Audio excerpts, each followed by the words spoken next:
So we're going to move right into presentations, and I'll turn to Dr. Shandor to start us off on those. Thank you, Mr. Medford, board members. This evening we have a presentation on Accent on Academics. For this evening's Accent on Academics, York River Academy will be presenting Hometown Heroes. Eric Tremblay, social studies teacher at York River Academy, and his students completed a series on Hometown Heroes, which started as reports on York County residents who served in the Vietnam War.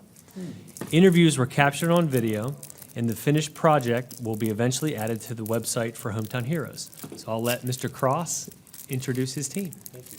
Mr. Medford, board members, Dr. Shandor. It's always a joy to be able to showcase our students, and also in ways that touch our community. So I'm not going to talk a whole lot. I just want to introduce Eric Tremblay, who's our social studies teacher, who's going to lead us through this Accent on Academics. Good evening. My name is Eric Tremblay, and it's my great privilege to be the social studies teacher at York River Academy. 2 years ago, I was attending a seminar at York High School about project-based learning, and I saw a sign out in front of the library that really inspired me. The sign above the library was a dedication to Lieutenant Arthur Lee Galloway, Jr., who was killed in Vietnam. I began to look into Lieutenant Galloway's story, and it made me realize that many of the students in my class are not that much older than he was and many of the other men that fought and died for our country. I knew my project for the students would need to be something that would make these hero stories come alive. My goal for the project was to have the students uncover the life stories of these servicemen and to preserve them for future generations in hopes that it would give the students a deeper appreciation for what these men have done for us. While creating this project-based learning assignment, I was able to get connected with the Vietnam Veterans Memorial Fund Hometown Heroes Service Learning Project. The juniors in the applied research class that I supervised each chose one serviceman from our local area whose name is on the Vietnam Wall. Our goal is to create both a written biography and a video biography that will preserve the stories of these brave men for future generations. In order to accurately tell these stories, the 11th graders in the applied research class immersed themselves into the story of the Vietnam War through documentaries, class simulations, debates, and also studying the culture of the time period. As the students began to research their servicemen, we were able to make contact with several relatives and friends. So far, we have completed 3 interviews with 2 relatives and a platoon mate. We will be making the interviews and the biography videos available on our school YouTube channel. I am thankful for the hard work that these current seniors have contributed. Thank you especially to Joshua Wright, who served as the cameraman, operated the sound equipment, and also edited the videos using Final Cut Pro on the Mac laptop. A special thank you also to Caleb Wodeski, who researched the story of Sergeant Melvyn Rash. Caleb conducted the interview with Sergeant Rash's brother, Larry Rash, and also narrated the video biography. This will be showcased tonight. Also, thank you to Esther Stevens and Nathan Falk for conducting the interviews and researching the life stories of our hometown heroes. Thank you to YRA seniors Carter Rose, Tyler Webb, Jaden Baker, Michael Westland, and Camden Bonnywell for helping with Photoshop production and the editing process.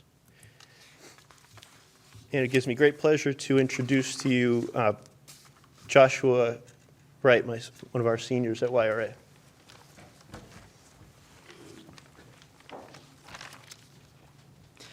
Good afternoon. My name is Joshua Wright. Through the efforts of teachers and students alike, I was able to bring to life a single story from one of our very own fallen soldiers, Melvyn Douglas Rash. Through the use of Nikon cameras, Final Cut Pro, and Apple computers, which you all have provided, I crafted this video together. This is the story of a man whose brother was lost in the Vietnam War.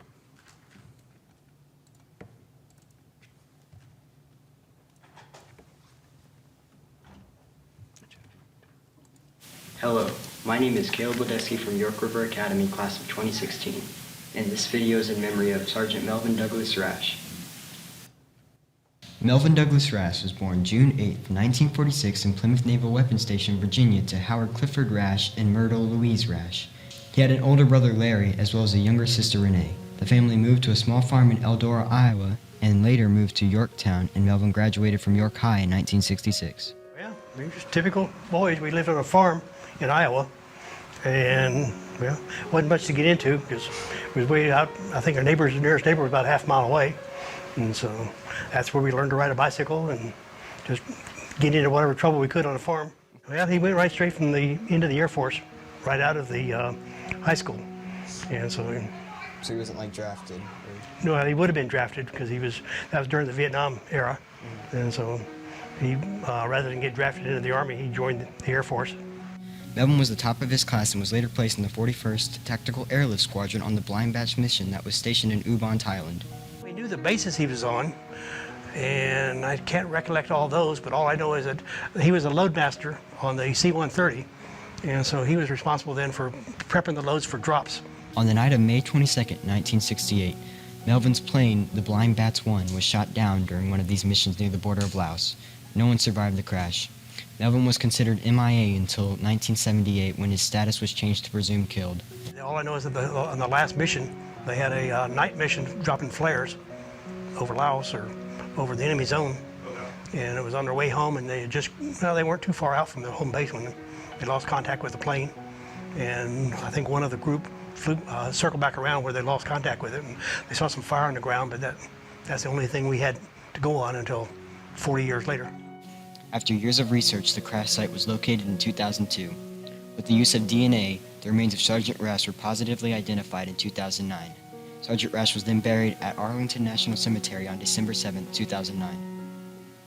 They found the plane, this crash site, in 2008, and they investigated that for about a year, of which this inch-plus document identifies. And, well, then there was the pilot and my brother were the two that they had a positive ID of, because they sent me a packet, I guess it was 2008 after they found the crash site, and I sent them a blood sample to allow them to make a positive ID of his remains.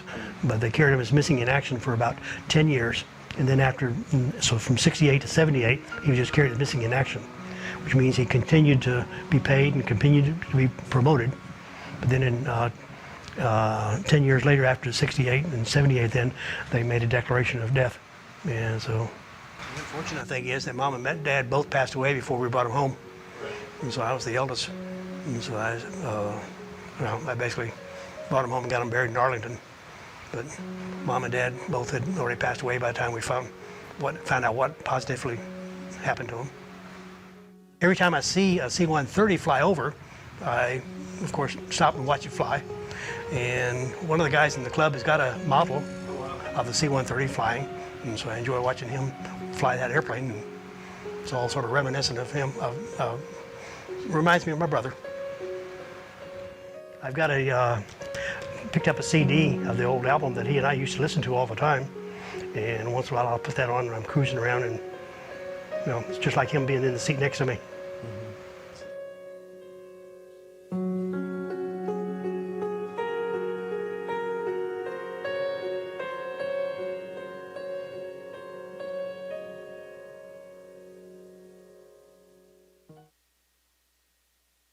Caleb Wodeski. I was just going to talk about the hometown project. I find it important because we wouldn't know about these soldiers without it. A lot of them, we don't know their names, their stories, but with this project we can. None of this would have been possible without the help of Larry Rash, who is Melvyn's brother, and the resources provided at York River Academy. Thank you for the opportunity to showcase this project. Do you have any questions?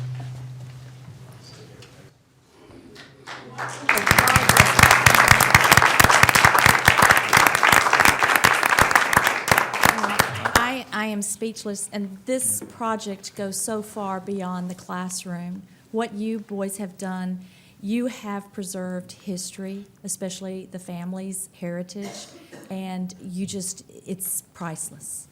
I really hope that maybe your videos can be seen on Channel 47, or even contact the TV stations around here, and perhaps they would like to do a news story, especially around Veterans Day that's coming up in November. I really would like to see this promoted because this is very touching and very special.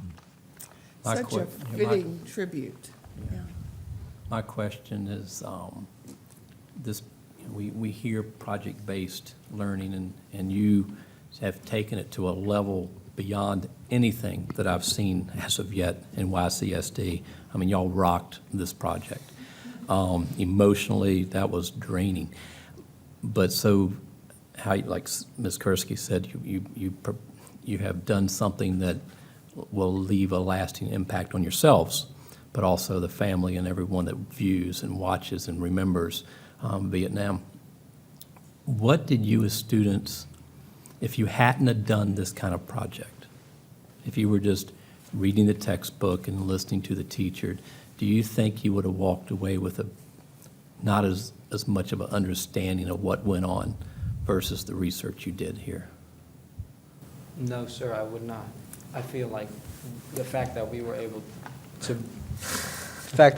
to bring people, like actual live people, to the school and just talk with them about what they really felt and and what happened, it just, you know, it's that much better than reading off of a textbook, because it's just how it is, you know, human contact.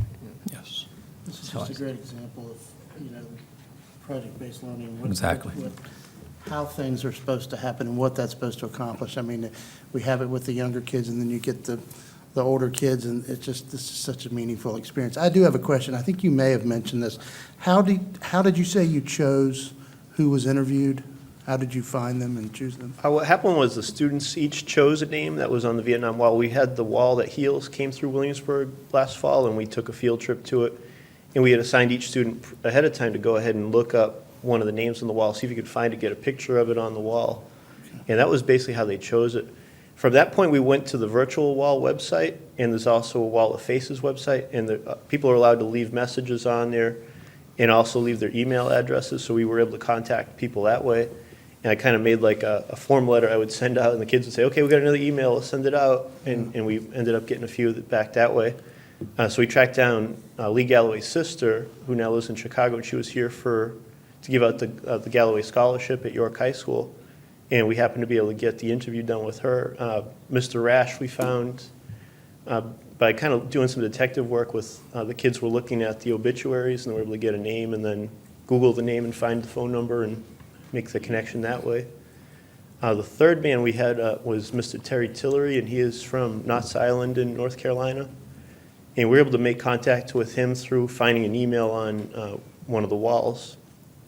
He had been a friend with James Doyle Rader, Marine Corporal, who was killed in Vietnam or along the demilitarized zone there in the northern part. So we were able to get quite a bit of information just from sending out emails and waiting to hear back from a lot of the people. I'm curious for the two fellows. So do you know everything there is to know about this war now, this encounter, this time in our history? I'm just curious, did this cause you to learn more than you, I'm sure learn more than you would have learned had you not been intimately involved in this? I mean, Yes, it did, sir. We still haven't learned everything, but this definitely helped us learn a lot more than the textbooks would have or reading online. It's really from personal experience, and it's secondhand stories too. So, yeah, I think it's it's interesting. That's Mr. great. Mentor. Thank you. Good Yeah. job. We know that war is terrible, but this really brings out the personal side, something like this. I lost two very dear friends in Vietnam, and I still vividly remember them today and that day. And I think when you hear about war, you think that's bad, but when you see a documentary like you have, it really is touching. So fantastic job to all. Thank you. Thank you, sir. And Mr. Cross, yes, absolutely, let's give him applause.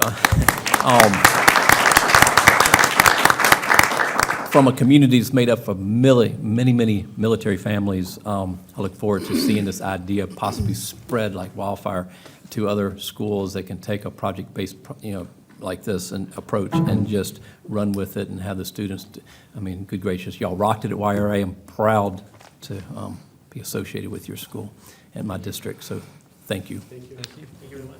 All right, good job.